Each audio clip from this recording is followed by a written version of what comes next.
Shalom, shalom. Que Dieu vous bénisse. Où que tu sois, que la grâce de notre Seigneur Jésus-Christ te visite. C'est l'heure de la méditation. Prions. Père, nous te disons merci. Merci pour ton intervention. Merci pour ta grâce. Merci pour ta bénédiction. Nous prions, Seigneur, que ta grâce, que ta protection, que ta main suprême soit sur cette nation, le Bénin. Que ta puissance nous couvre. Que tu éloignes des maux de notre nation. Que ta paix règne dans ce pays. Et que ta puissance se manifeste et incline toute puissance contraire à la puissance de Dieu. Merci Seigneur parce que tu l'as fait. C'est au nom de Jésus que nous avons prié. Amen. Chers téléspectateurs, que Dieu vous bénisse. C'est l'heure de la méditation et ce jour, on va méditer sur le thème « Dieu va intervenir ». L'Éternel va intervenir. Sur cette terre, nous avons des choses et nous traversons certaines situations. Nous traversons certaines difficultés qu'on ne comprenne pas et on arrive à sortir, mais on ne s'en sort pas et ça persiste. C'est des choses qui peuvent se passer sur la terre. C'est des situations de la vie. Et l'intervention de l'Éternel n'est pas négligeable. L'intervention de Dieu est toujours active. Si tu peux croire, tu verras qu'il y a Dieu qui peut intervenir dans la situation. Le fait de ne pas croire qu'il y a un suprême qui peut intervenir dans cette situation et la situation va prendre une autre forme.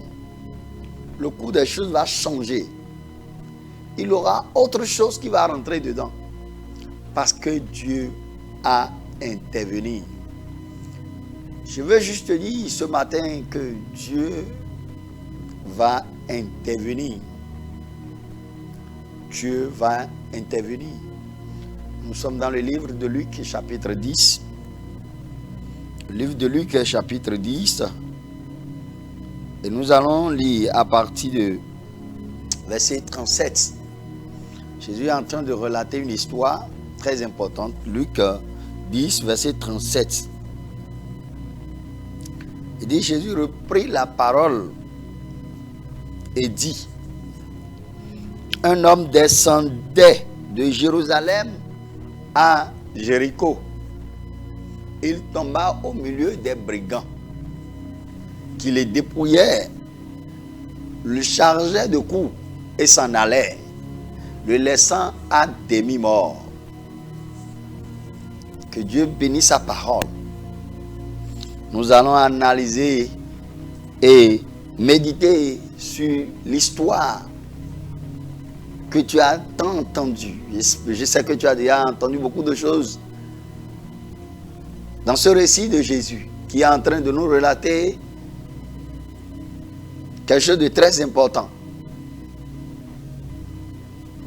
Il dit, un homme a quitté Jérusalem pour aller à Jéricho. Et sur le chemin, l'homme descendit. L'homme est tombé au milieu des brigands. De Jérusalem à Jéricho, c'est comme ta vie sur la terre. C'est comme le temps que tu veux faire sur la terre.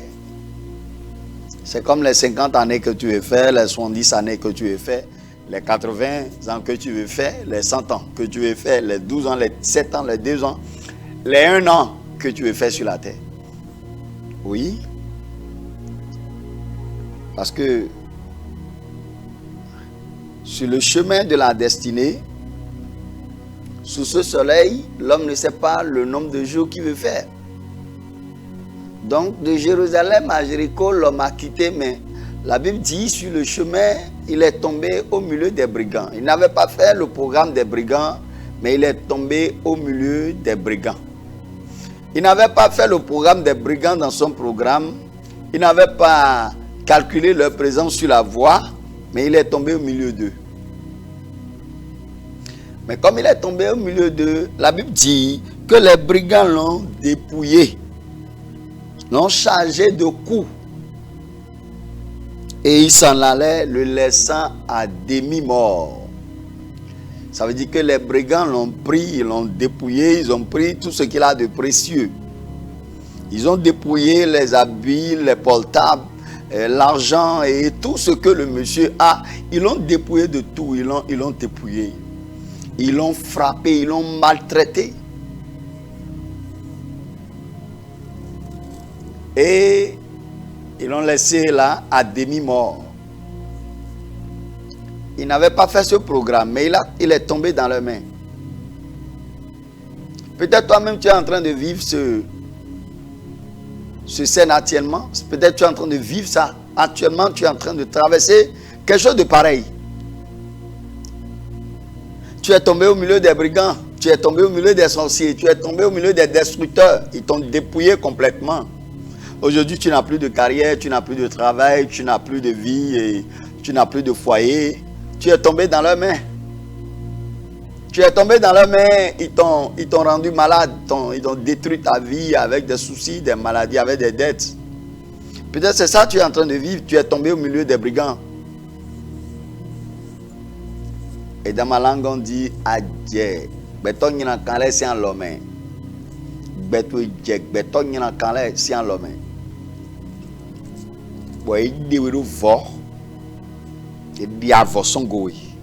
De nous, quoi sont besoin de go. Boy, jouer double blé. Et jouer double blé, ma soeur, peut-être c'est ça que tu es en train de vivre. Ils t'ont dépouillé complètement.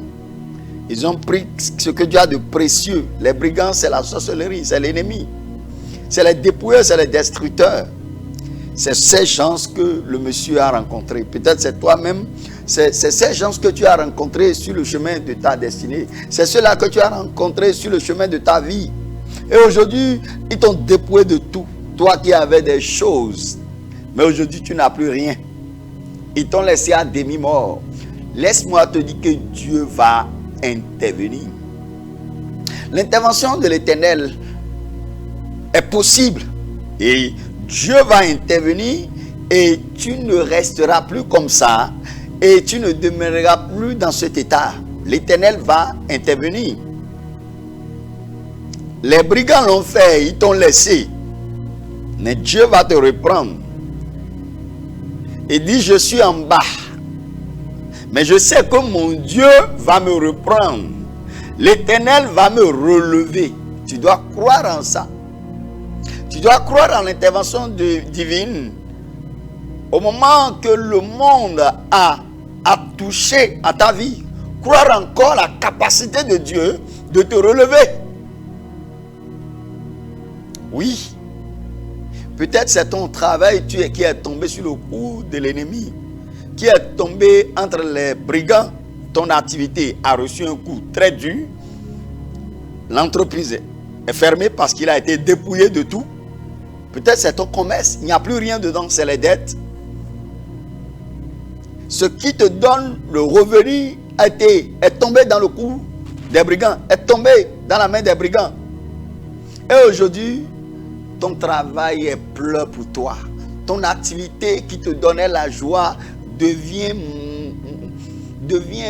misérable. C'est tombé dans le réseau du monde des ténèbres. Ils l'ont dépouillé totalement. Je veux te dire que Dieu peut encore intervenir. Oui, Dieu va intervenir. Et ce travail qui est maintenant à demi-mort va se ressusciter. Et ce commerce qui est à demi-mort, oui, parce qu'ils l'ont dépouillé de tout. Ils l'ont maltraité. Cette entreprise qui est à demi-mort, ce travail qui est à demi-mort, va se ressusciter encore. Parce que il y a le Jésus qui est ressuscité le troisième jour. La puissance de la résurrection intervient encore. Et ça peut encore intervenir dans ta vie. Oui, la puissance de la résurrection qui a ressuscité Lazare. Lazare n'était pas à demi-mort. Lazare était mort 1 jour, 2 jours, 3 jours, 4e jour. Et Dieu a encore intervenu. Jésus qui a intervenu devant le tombeau de Lazare peut encore intervenir dans ta vie. Et ce foyer qui est à demi-mort peut se ressusciter. Ce travail qui est à demi-mort peut se ressusciter. Ta vie, ton mariage qui est à demi-mort peut revivre encore. Parce que Jésus qui est la solution de toute situation, Jésus intervient encore. Et ce qui est à demi-mort dans ta vie parce que c'est tombé dans la main des brigands, cette chose revivra encore. Est-ce qu'une femme est en train de m'écouter? Crois encore à la possibilité d'intervention divine. Crois encore à la possibilité d'intervention de Dieu dans ta vie, dans ton commerce, dans ton activité, sur la vie de tes enfants. Ah oui, crois à ça. Tu peux croire encore à ça. Tu peux croire encore que malgré que je suis à demi-mort aujourd'hui, je revivrai encore. Les eaux revivront. L'esprit viendra dans les eaux. La chair couvrira encore les eaux. Et l'armée, une grande armée sortira encore de toi. Ah oui. L'Éternel va intervenir. Toi qui es déjà tombé dans la main des brigands, toi qui es déjà détruit, dépouillé par l'ennemi, je prie pour toi où que tu sois. La puissance d'intervention divine te localise dans le nom de Jésus-Christ de Nazareth.